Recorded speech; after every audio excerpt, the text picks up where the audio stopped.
Thank you, Susan, and thank you, everyone. Can you hear me all right over the space heater? We could just do this outside if that's easier.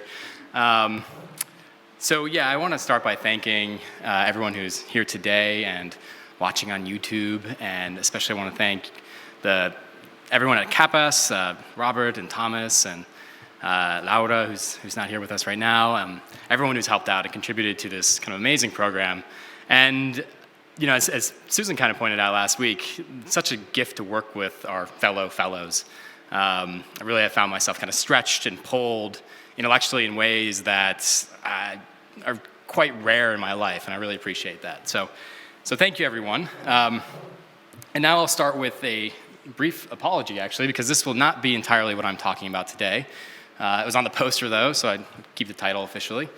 But I will start a little bit by discussing what I thought I'd be talking about today, this topic, and then transitioning to what I'm now attempting to wrap my head around and how that kind of connects with some of the conversations we've been having at CAPAS over the last 5 months or so. So I'm a historian who works primarily with Persian and Pashto manuscripts and texts that are created in what is now called Afghanistan, and I also work with narratives about these texts created outside of Afghanistan as well. And my first kind of instinct, and this is what I initially thought I'd be talking about, is describing a pattern that I've begun to see, which is that historical writing on Afghanistan, it's just a map, has largely been apocalyptic in both tone and theme. For instance, it was the hordes of Afghans that Babur defeated through cunning and wit to establish the enlightened Mughal Empire in 1526. It was Afghans crawling like ants among the defiles that shockingly swarmed Mughal armies in the 1580s, attempting to reestablish order along the vital trade routes between Central Asia, Iran, and India. The very idea of being a Mughal ruling elite in India in this era was fashioned through disavowal of the apocalyptic Afghan. British military officers echoed such a condemnation centuries later in the late 19th century. But before that, Sikh sources in the 18th century, such as the Dasam Granth, invoked the figure of the Afghan as the epitome of death, assassination, and even cannibalism. Safavid Iranian sources in the mid-18th century also lamented the destruction that Afghans were fated to bring to the empire. Even depictions of Afghans that were ostensibly positive, such as those that we find in the letters of Thomas Patrick Hughes, the lead missionary at the Church Missionary Society's Peshawar mission in the 1870s, even these rest upon an apocalyptic image. He wrote that it was once converted to Christianity, the remarkably warlike, resilient, and hardy Afghans would represent a deluge of righteousness that would reconquer India in the name of Christ and push the gospel north into Central Asia, thereby realizing the apotheosis of global Christianity. More recently, the memoirs of American soldiers in the 2010s are replete with apocalyptic images and images of a temporal inversion. To serve as an American soldier in Afghanistan was, so it seems, both an experience of the pre and the post. It was a return to something biblical or medieval in its brutality and an anticipation of what a post-apocalypse might look like. And even more recently, the American military withdrawal in 2021 included catastrophic images of desperation and violence, which were repeatedly labeled as apocalyptic. Afghanistan has been consistently an apocalyptic space, and Afghans an apocalyptic people in Mughal, Safavid, Sikh, British, and American imaginations. We could explore the conceptual and imaginative implications of Afghanistan as this apocalyptic space. It is a negative space, a hamlet ringed by the mountains in which the absence of a forward chronology leaves Afghanistan in a perpetual stasis. The apocalypse in these imaginings is not an event that happened or will happen to Afghanistan, but is simply the state of nature in Afghanistan, a nightmare utopia. So many of these images of Afghan apocalypses are a warning to, quote unquote, us on the outside of Afghanistan. The famous Steve McCurry photo is a warning to us as much as it is what Curry may have intended, a plea for help from the future. And I'll add here that neither plea nor warning was how Sharbat Gula, the woman depicted here, describes her own emotions in that image. But we could counter these apocalyptic, orientalist, and racist images of Afghanistan produced by those outside of Afghanistan by non-Afghans. And we could turn instead to Afghan narratives and find, somewhat paradoxically, that many of these same images appear again, though with different valorizations. Afghans are harbingers of the apocalypse, and Afghanistan is an apocalyptic space. Afghan messiahs of the 16th and 17th centuries brought forth an apocalyptic language in which divine meaning was no longer deferred but fulfilled, as each word of Pashto became a totem of revelatory power. Afghan kings such as Abdul-Rahman Khan brought an apocalyptic justice to the subterranean infidelity of the state that would become Afghanistan. Afghan soldiers in the 19th, 20th, and 21st centuries taunted the ostensibly superior forces of invading armies by embracing their characterization as the grave diggers who tend the infamous graveyard of empires. Afghan poets of the 1990s and 2000s have lamented that the dragon has given birth in a village where the water has turned to blood and death comes in the form of an NGO contractor. Do not hope in the begging bowl of the sky, for the cupbearer of eternity has turned your bowl upside down. So part of my initial project was to inquire into this pattern of the Afghan apocalyptic and trace the ostensible agreement upon this designation, albeit one that shatters into multiple valorizations, and how this agreement was part and parcel of the emergence of early modern identities, of early modern imaginations of the globe as a space of possible apocalypse and or civilization, and more broadly, how various national and imperial projects in this time period, roughly 1500 to 1800, hinged their conceptions of sovereignty on the prevention or management of apocalypse, an apocalypse embodied and territorialized with particular clarity in Afghans and Afghanistan. This particular image comes from an American Baptist magazine in the 1840s. It's an illustration of the opening of the seven seals of the apocalypse. And this sketch is a sketch of a quote-unquote typical Afghan tribesman produced by a British imperial agent. So indeed, I was hoping to provide a history of the imagination of Afghanistan as an apocalyptic space, as a way to show that many of the ostensibly neutral and even scientific terms of our analysis that dominate the historiography and scholarship of Afghanistan in the Anglosphere, terms such as the notions of patrilineal tribal descent and ethnicity, how these terms that dominate so much of the scholarship emerge out of an apocalyptic discourse. We could even note, as a kind of tangent to this, that projects by British soldiers, missionaries, and spies in the 19th and early 20th century aimed to rediscover a true Englishness beyond the frontier in Afghanistan, as was commonly narrated in memoirs and novels by figures such as Winston Churchill and Rudyard Kipling.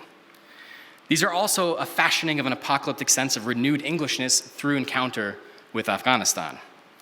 So indeed, I had hoped to show that this idea of an Afghan apocalypse or an apocalyptic Afghanistan was passed around like a coin in an economy exchange, violence, and encounter that produced new possibilities of social identity in the process. Afghan apocalypse was the grammar for fashioning selves and fashioning identities in an early modern and modern world. Afghan, yes, but also Mughal, Safavid, Sikh, Jesuit, Ahmadi, Anglican, English, American, perhaps Soviet and Russian, if I had the capacity to explore those archives. Or to put a slight spin on an argument by the French theorist Bernard Stiegler, the unity of the ethnic group is governed by the relationship to time, more precisely, the relation to a collective, I'm adding apocalyptic here, apocalyptic future, sketching in its effects the reality of a common becoming. So all that, the history of apocalyptic Afghanistan, was what I intended to do here at CAPAS, and indeed have spent much of my time exploring. But I'll partially reject much of that kind of historical narrative in a moment. Ultimately, what compelled me in exploring all of that was the sense that the apocalyptic imaginings in Afghan texts and written by Afghans were, one, typically not confined to Afghanistan alone, but offered pathways to thinking in different ways about apocalypse and or metamorphosis that could challenge the apocalyptic indications that tend to dominate in the Anglosphere. This was universalizing language, but born in Afghanistan. And two, these were consistently characterized by a configuration of identity and subjectivity that was undergoing transformation and even radical estrangement. A denial that Afghan was a thing or an identity, No, in these texts, so much of what Afghan meant was not an identity or thing, but a transformation, a vector in motion.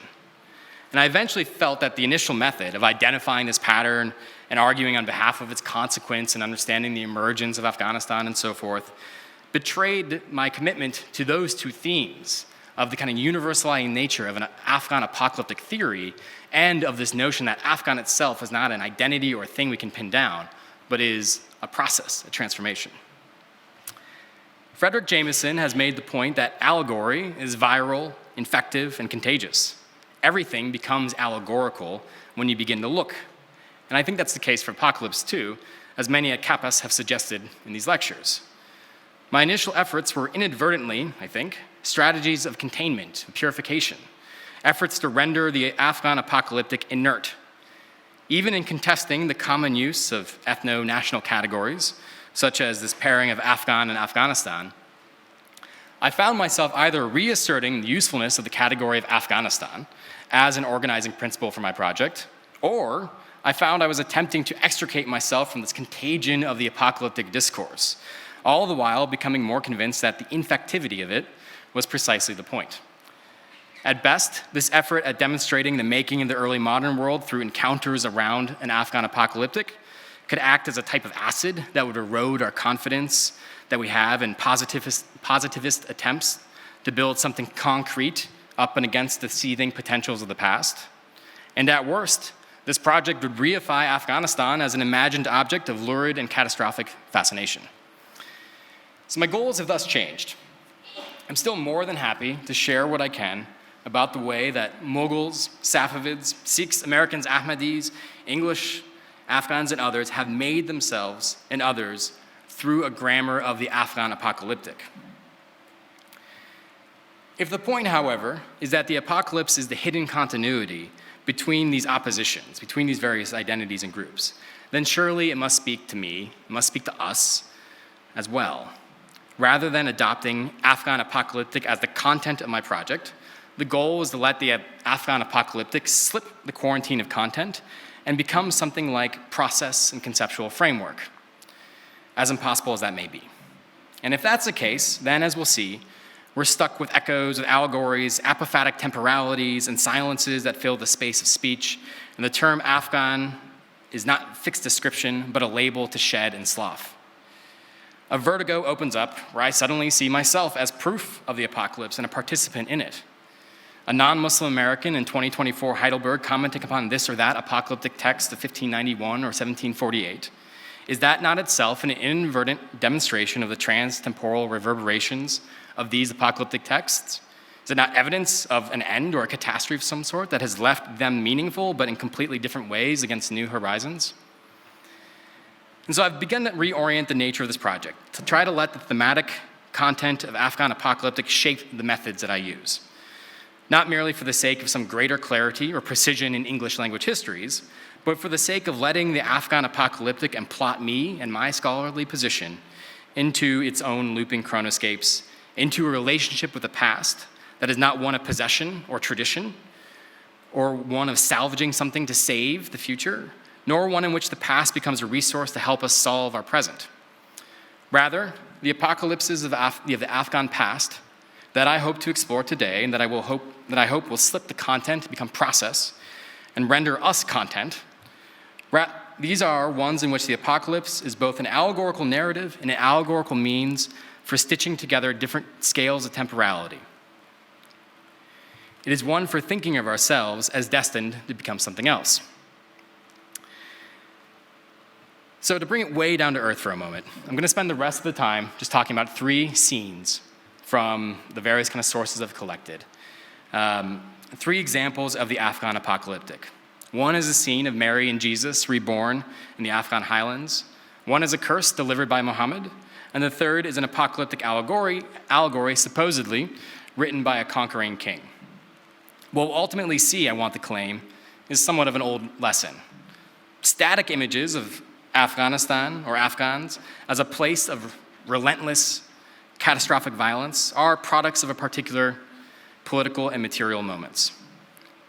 We'll see that we have a particularly narrow imagination of how apocalypse in Afghanistan can intersect and these three scenes might broaden our imagination a little bit.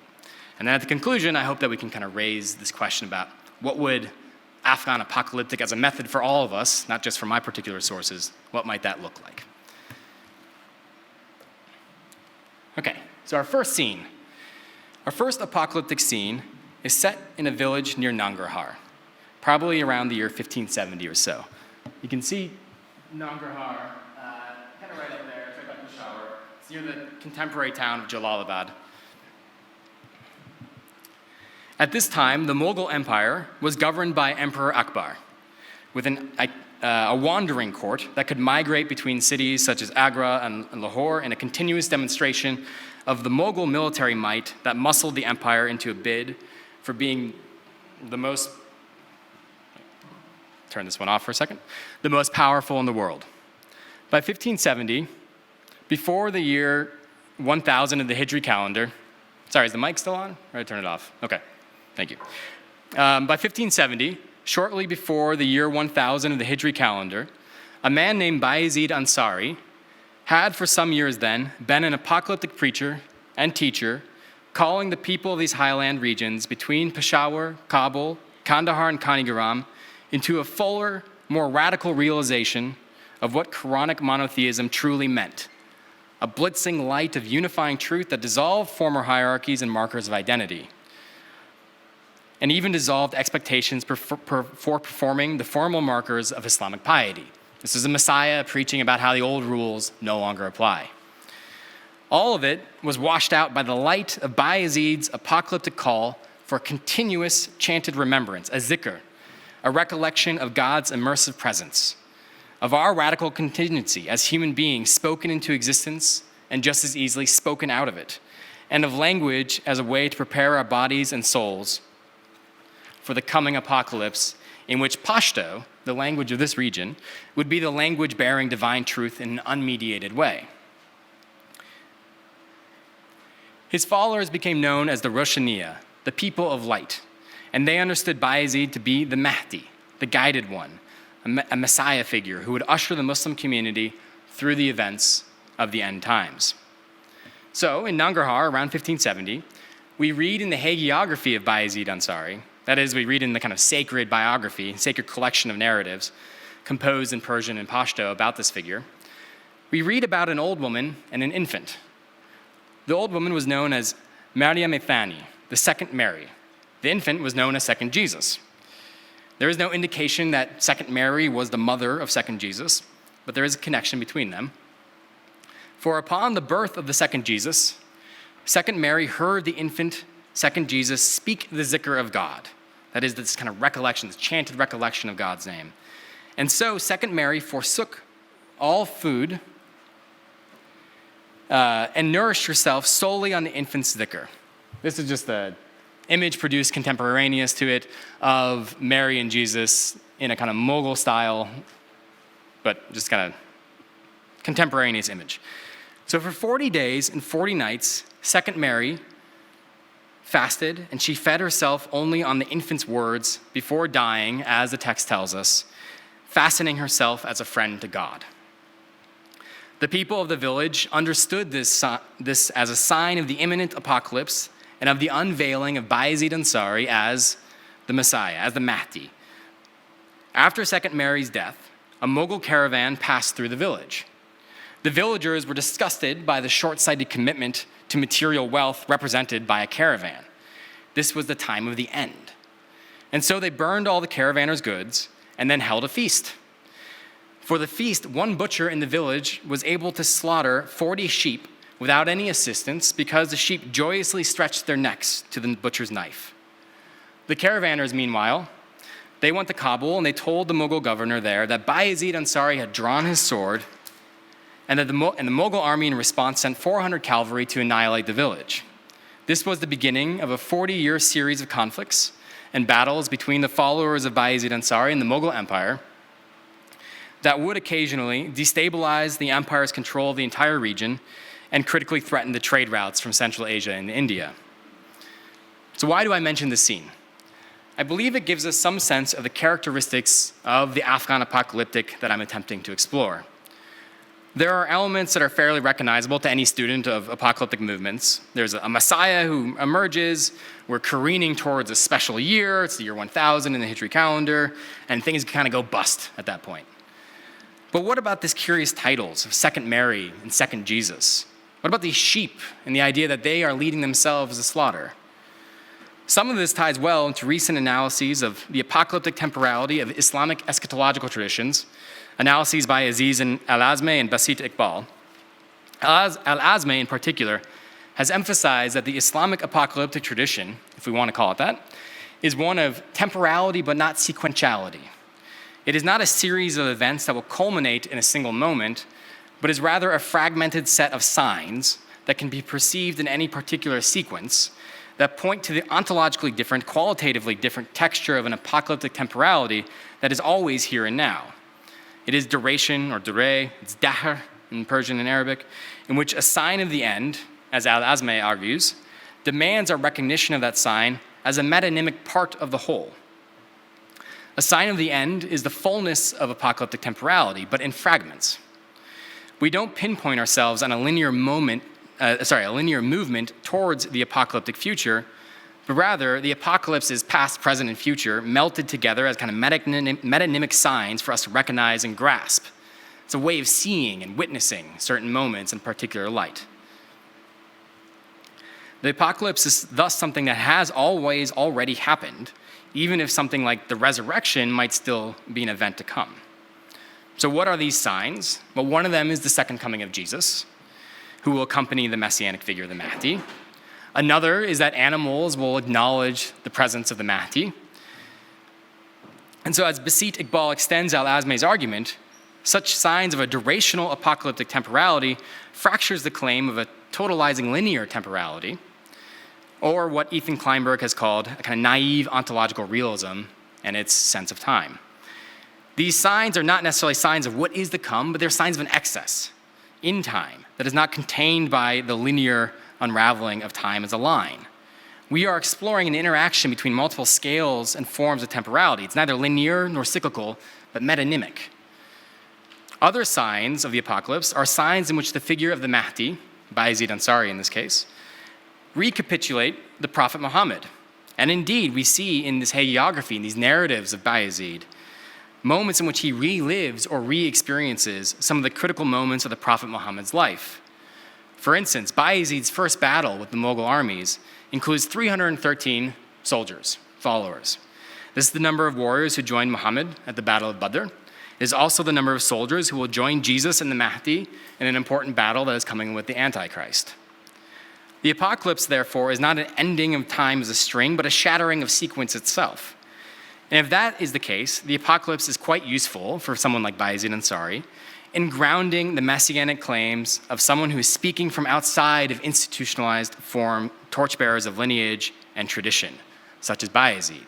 He has no Sufi master, he has no legal teacher. He's speaking from beyond these traditions by invoking an apocalyptic tradition that kind of melts tradition, inheritance, and lineage. If this is apocalyptic, is it relevant as Afghan apocalyptic? Well, the Roshaniya, the people of light, the followers of Bayezid Ansari, are typically called Afghans in the histories that are written about them.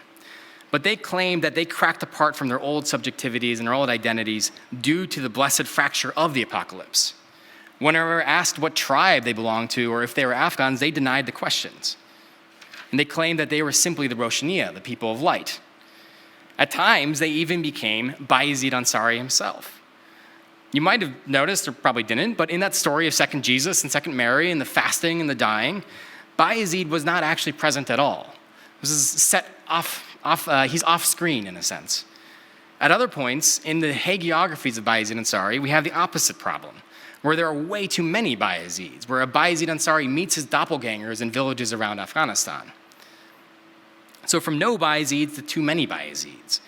In any case, we are seeing the Roshaniya remade themselves as people of light, or as shared participants in the Messiah figure that was Bayezid. And they did so by speaking a kind of special sacred language associated with Pashto. I won't go into that right now. But they believe that this language came from God and angels and spoke with a clarity that was only possible for others in the kind of post-apocalyptic moment of judgment. So, our first lesson from the Afghan apocalyptic might be something like, the signs of the apocalypse are not part of a sequential accumulation, but are recognized as metonymic emblems of an alternative, non-sequential temporality. As we come to recognize these metonymic signs, in which all of time is somehow compressed into a single moment, we are remade into something new in the process. But what? That's the question for our second scene. Jumping now to some of the opponents of Bayezid Ansari and the Roshaniya, we're going to look at a text by a figure known as Akhund Darweza. He was writing in the areas around Peshawar in the early 1600s, and he was a scholar, that's what Akhund means, Akhund Darweza, and he critiqued the Roshaniya that we just met for all numbers of sins and heresies, most of them focusing on the apocalyptic claims of Bayezid and his followers. In addition to presenting arguments about the Roshaniya, Akhund Darweza also rejects the Roshaniya by invoking a history of the Afghans as an ethnicity or as a people. This is, in a sense, perhaps the first, maybe second, recorded Afghan genealogy we have. In a sense, this text was written and it became a quite popular genre in the 17th century, but this is right at the beginning of this emergence of a genre in which people are narrating the history of Afghans. Where did they come from? Who are they? Like other Afghan genealogies that would follow, Akhund Darweza's story is one of Afghan descent from King Saul of the biblical Quranic corpus. The son of Saul that we were mentioning here was known as Afghana, and he worked as a warrior and a general for King Solomon. He had many descendants who would kind of had prominent positions in the community of the Israelites, and these sons were known as the Afghans. From the beginning, therefore, they were proper monotheists. That's part of the point of this story in some ways. They were Muslims before Islam. Eventually, when Nebuchadnezzar conquered Jerusalem, these Afghan Israelites migrated to the mountains of Solomon, that is the region we now recognize as the border highlands between Afghanistan and Pakistan. That's Akhund Darweza's story. But it continues. Eventually, these Afghans who had their origins in Israel but then moved to what is now called Afghanistan, they heard news about the career of the Prophet Muhammad and his mission, and so they rallied around him in Arabia. And it is here that the rather celebratory tone of this genealogy, of this story about who Afghans are and where they come from, it's here it takes a twist. After a decisive battle and victory in which the Afghans held the Prophet Muhammad, they gather around to hear what they expect to be his praise. And the Prophet tells them, "The pearl-speaking tongue of Muhammad, peace be upon him, said, 'All the Afghans will be in hell on the day of resurrection.'" When the Afghans heard this, they became dejected and grief-stricken. They scattered in order to disperse their collectivity. As Akhund Darweza explains, the scattering of collectivity is both the kind of cause and effect of this apocalyptic curse. According to Akhund Darweza, as he tries to explain this, it is the insistence by Afghans in his period upon self-governance and upon independent religious thought that condemns them. And it is Bayezid Ansari, whom we just met, who exemplifies this. The sins of Bayezid, his pursuit of a temporal experience brimming with messianic potential, to reshape the very subjectivities of the people of light and spur them to armed revolt against the emperor, all that, those sins, are the very sins that the Prophet Muhammad suggests as defining Afghans, as an egalitarianism, a heretical pursuit of immediacy with God that borders on the anarchic for Akhund Darweza. So Akhund Darweza is essentially saying that what the Prophet Muhammad's curse is the label that defines the Afghans inherently. It is this drive for a type of kind of self-determined, immediate immersion in God that fractures them and thus is a curse upon them in the future. Akhund Darweza then shifts from the past and the present to the future and narrates the events of the end times. In the end times, we glimpse the entirety of the Muslim community, the Ummah, through the vociferous, always about to be fragmented nature of the Afghan people. The Mahdi and Jesus both return, and they do a great job in defeating the Antichrist, but the victory is temporary in Akhund Darweza's visions. The unified Muslim community after the defeat of the Antichrist shatters again. The staff of Moses and the Ark of the Covenant both shatter. The unity of the community fragments, and the curse of the Afghans ends up being the curse of the entire world, according to Akhund Darweza. So this is a strange apocalyptic, isn't it? Writing in Pashto and Persian, Akhund Darweza became one of the foremost teachers, one of the most revered scholars of Afghan communities in South Asia. And yet here he is saying that the defining quality of Afghanness is the way it exemplifies this dialectic of unity and fragmentation, of true belief and anarchic claims to new revelation. In this way, in a context when we are witnessing the emergence of Pashto literature and the emergence of texts that claim to explain and define who Afghans are, we find this stunning answer amongst the earliest answers offered. They are the apocalypse. They are the infleshing of the apocalypse. They are the embodiment of the event of the question posed on Judgment Day: true belief in the unity of the community or anarchic heresy. This is not ethnic identity as we typically understand it. It is something more like peoplehood in a subjunctive mood, always ready to crack one way or the other, until the apocalypse pushes them over the edge of disbelief, as Akhund Darweza calls it. So our second lesson from the Afghan apocalyptic is thus one that echoes Karen Pincus, who was mentioned in our Kappas workshop in November, that the apocalypse represents our estrangement from our current selves, and our current sense of self and peoplehood, because a crevice opens between what we think we are and what we might be. For Akhund Darweza, Afghan is not an ethnonym that binds present identities to a shared collective past, but is an ethnonym with the question of apocalyptic estrangement and metamorphosis at its very heart. As a quick tangent, I'll point out a fascinating afterlife of Akhund Darweza's genealogy. As I noted, Akhund Darweza and others of his time identified the forefather of the Afghans as a son of King Saul. It quickly became the canonized story for early modern Afghans that Afghans were originally residents of Jerusalem and Judah and the surrounding area until Nebuchadnezzar had pushed them to a fate of wandering.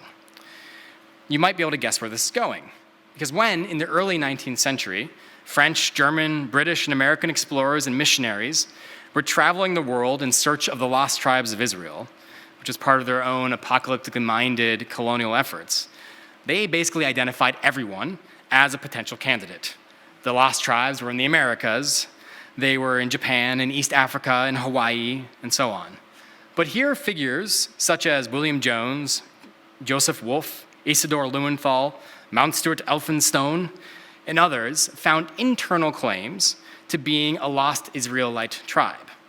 Are you a lost tribe of Israel? Asks the colonial agent. Yes, and here is centuries-old proof, responds his interlocutor in Peshawar. This led to an especially feverish discourse around the Afghans as the tokens of apocalypse. But in this case, the Afghan apocalyptic became a means by which enthusiasts of lost tribes mythologies understood themselves and their place in cosmic history. So this again explains why an American Baptist magazine in the 1840s is feverishly publishing all reports they can about Afghans, including drawings of them. We now move to our third scene from the varieties of Afghan apocalypse. This particular example is less explicitly about the catastrophic end of the world, but is rather a mystical exploration of the nature of being through a mixture of prayers for the Prophet Muhammad and an allegorical tale of demons, princesses, and kings. It is a text, moreover, that derives much of its verve and its meaning from silence and from endings, from apparent closure as a means to generate infinite possibility. The particular text draws our attention because it is attributed, moreover, to an apocalyptic king, to Ahmad Shah Durrani, who conquered the regions we now understand as Afghanistan in 1747 and led his invading armies across the Indus into India 8 times between 1748 and 1767. These invasions were remembered as apocalyptic judgments by residents of cities such as Delhi, Muslims and non-Muslims alike, and Ahmad Shah himself considered his reign as one of millennial luminescence. He changed his name from Ahmad Shah Abdali, which was his previous tribal affiliation, to Ahmad Shah Dure Durrani, shortened to Durrani, which basically means the king of the pearl of pearls, a common Sufi mystical term we might think of as the king who has manifest the most inner secret. In contemporary thinking of identity, as bound up with ethnos and nation, however, Ahmad Shah Durrani is most commonly remembered as the father of Afghanistan. We'll return to that. The text we are considering here is called Rukn al-Yaqin, the Pillar of Certainty, dated to 1752 and attributed to Ahmad Shah Durrani and currently held in London. But it is better to think of this primarily as a commentary upon this text by another figure known as Khan Ulum, which means like the Lord of Knowledge. It's a much shorter text penned by Ahmad Shah Durrani with a much longer text kind of enveloping it by Khan Ulum. It contains 4 general sections: an opening by Khan Ulum, a series of mystical and letterist aphorisms by Ahmad Shah with commentary, a series of prayers with commentary, and then an extended allegory written by Ahmad Shah Durrani with commentary. The overall purpose of the text is to unveil the different levels of intensity of being. It's an exploration of ontology. This is a working through of Neoplatonic and emanationist cosmological imaginations in which all that is the illuminating effusion and flow of pure being. And so we have a hierarchy of being. And you can probably guess the general argument, the general punchline, which is that Khan Ulum is making the case that Ahmad Shah, his being is closer to the source. Ahmad Shah is more than we are. More interesting than the kind of overall argument, however, is the way that Ahmad Shah and Khan Ulum perform this apocalyptic unveiling of our ultimate reality. The most important demonstration of this is just the sheer amount of commentary that is generated by Ahmad Shah's aphorisms. Here is a sentence attributed to Ahmad Shah. The passion of lovers became the ha and the meme, the H and the M, basically. Not H&M, the store, but like H&M as letters. So what does that mean? It's totally baffling, and that's part of the point. In commenting upon this, I can't read you the commentary, but here is Khan Ulum's commentary upon it. And this is not an exception. For most of this text, which is about 435 folios, roughly 900 pages, we see this type of proportion between the king's words and the commentator's commentary, roughly 1 to 20 or 1 to 30 or something along those lines. And it's not just the length of the commentary that draws our attention. It is also the possibility of the interpretations and its contradictions. In explaining that single sentence, Khan Ulum offers these various possibilities. And he kind of assigns what does the H and the M mean to each one of these. I won't go through it specifically, but roughly, love of God will lead to obedience of the prophet. Love of God bears the fruit of self-annihilation. It's God's love that guides the people. The experience of bewilderment can become mystical insight. The veil of knowledge can be cut. God is self-sufficient. Humankind is impoverished and dependent. Or, this last one, but if humankind is really impoverished, then there's nothing left that it can lack because it's kind of moved beyond lacking. It's lacking. And thus, humans are kind of like God anyway. So what we see here is an effusion of interpretative excess. Meaning and language are kind of spilling forth out of Ahmad Shah's aphorisms, and this echoes the very ontological structure that the text is describing, being kind of spilling forth from its source. There is, moreover, the capacity for these interpretations to be contradictory without negating the apocalyptic capacity of Ahmad Shah's text to generate for Khan Ulum a sense of infinite meaning and being. The H and an M become each other as Khan Ulum chases their interpretative possibilities. They flip between the human activity of devotional love for God to divine cosmogonic love, or the meanings flip from a point about God's utter distinction from human beings to a point about how human beings annihilated to their own poverty can become divine. Other examples demonstrate similar points. I'll maybe go quickly through this one. This is from the prayers, in which Ahmad Shah, this one's attributed to the king, is making a kind of devotion to the Prophet Muhammad, where he says, smelling like sweet musk, the hyacinth curls of his hair are like the beard bloomed down upon a lover's face, call out to him.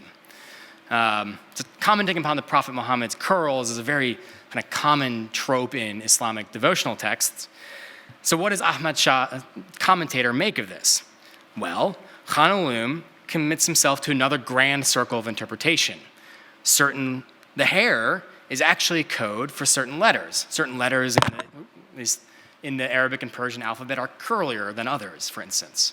And certain letters, because of the entire universe is kind of made out of God speaking it into existence, if letters are the kind of building blocks of our reality, certain letters thus correspond to certain material manifestations. And when put into a sequence, such as words, they become things. And so, hair stands for letters stand for being manifests, if it's lucky, as the prophet's hair. So it's a kind of big circle again. The final example I want to give is the allegory itself. In broad strokes, the allegorical narrative is one in which the king meets his doppelganger, a king meets his doppelganger, known as Jane-Jahan, the world soul, in a wild desert. They hit it off.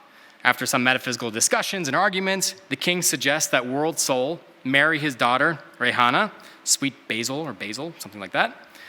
And before any wedding can happen, however, a demon kidnaps Rehana from her room, and eventually the world soul rescues the princess Basil, and they marry and they live happily ever after.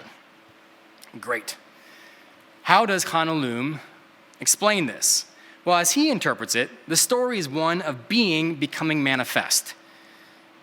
It is of a choreography by absolute being with a capital B, that is the king. He's choreographing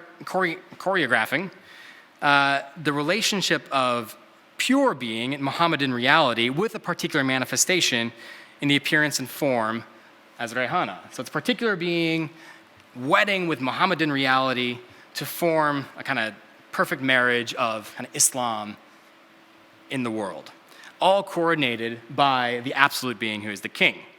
And it's threatened by the demon of nothingness, of sheer nothingness and non-existence. So this is an allegory for how the world comes into being through a type of emanation from being as such, the absolute being, through the mediating presence of the purest being, that is Mohammedan reality, into a particular material form against the horizon of nothingness. Again, more than the argument itself, though, what I find interesting and relevant is how Khan al-Lum deals with this interpretation. He struggles. He finds himself tossing his hands up and offering contradictory interpretations at multiple moments. In one particular instance, the demon, after kidnapping the princess, offers her some food. And Ahmad Shah's story says that the food smelled strong. Khan al-Lum presents possible interpretations. Perhaps the food is smelly because it is an effort, it's like alluringly smelly. It's an effort to tempt possible being into nothingness. Or perhaps it's the opposite of that. Perhaps the food is strong smelling because it's repulsive. And it's a sign that possible being should run away from nothingness and embrace its wedding with Mohammedan reality and manifest as proper kind of Muslim reality in the world. In either case, Khan al-Lum kind of throws his hands up at the end of presenting multiple contradictory interpretations and says, God only knows. But presumably, Ahmad Shah also knows, and that's part of the point, I think, here. At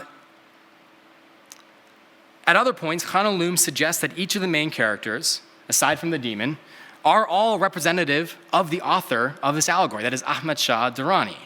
He is the king of being as such. He is the doppelganger form of reality in the shape of a new Muhammad, and he is the particular individual of flesh and matter and form and appearance. So is this story about a king and a demon, is this an allegory for ontological emanation? Or is the ontological process of being, is that itself an allegory for Ahmad Shah's emergence as the apocalyptic king that has altered the possible configurations of being and identifying in his era? These questions arise and our answers slip around, but Khan al-Lum keeps pushing with his allegory and its ability to generate meaning. The contradictions do not deflate the text, but rather are the very proof of Ahmad Shah's apocalyptic and revelatory capacities. He has composed a meaning-making machine that spits out meaning and being in multiple directions, and it is Khan al-Lum who shows how that is the case. I'm going to skip this point about Frederick Jameson so I can wrap up. I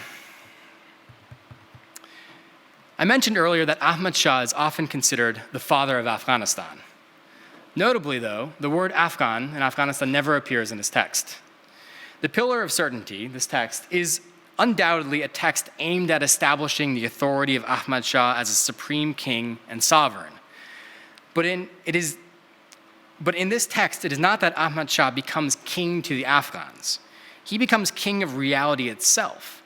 He becomes the being that is closer to the source of absolute being, and through him, the being of his subjects is mediated and remade. He becomes king as we come to understand ourselves as the sparks cast off from the fire that is his existence. To label this Afghan becomes yet another strategy, I think, of historians of later generations to contain the infection of apocalypse and allegory by appealing to the stability of ethnic identity in the history of nations. All right, I'm going to wrap up now.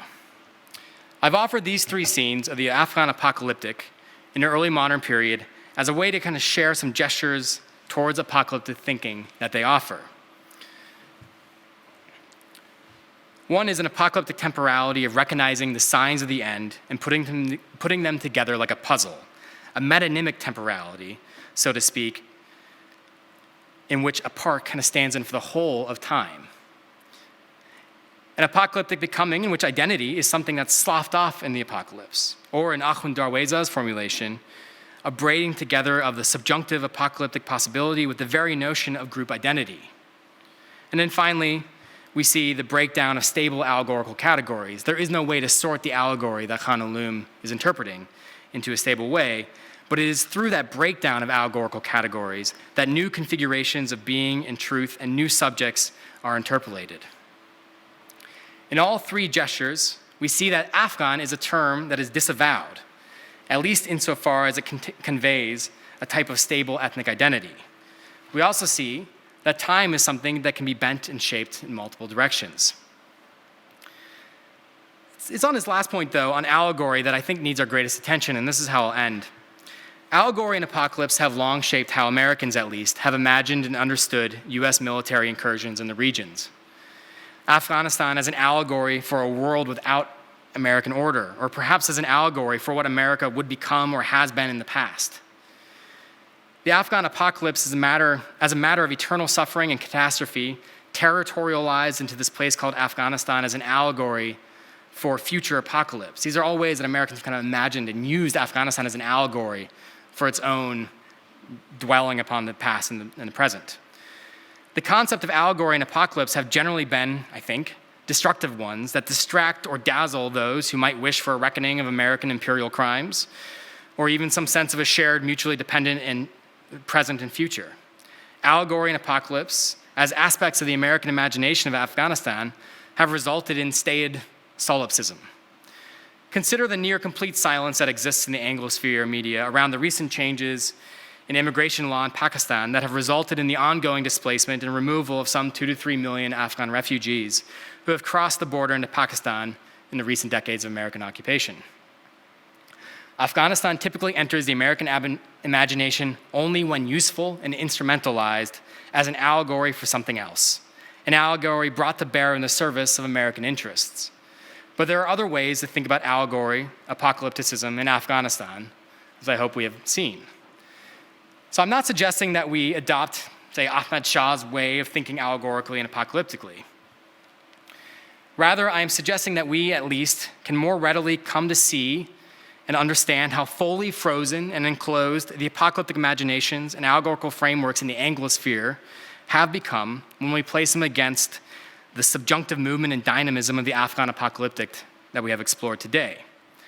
The possibilities of Afghan apocalyptic historically are the horizon by which we might see the limitations of contemporary American apocalyptic imaginations of Afghanistan, and how those contemporary imaginations are the contingent products of an ideology protecting its own material interests at the consequence of Afghan lives. The goal, I hope, has not been to produce a history of the discourse of an apocalyptic Afghanistan, but to begin to let the Afghan apocalyptic historicize the poverty of imperial imaginations and historical writing in the present. Thank you.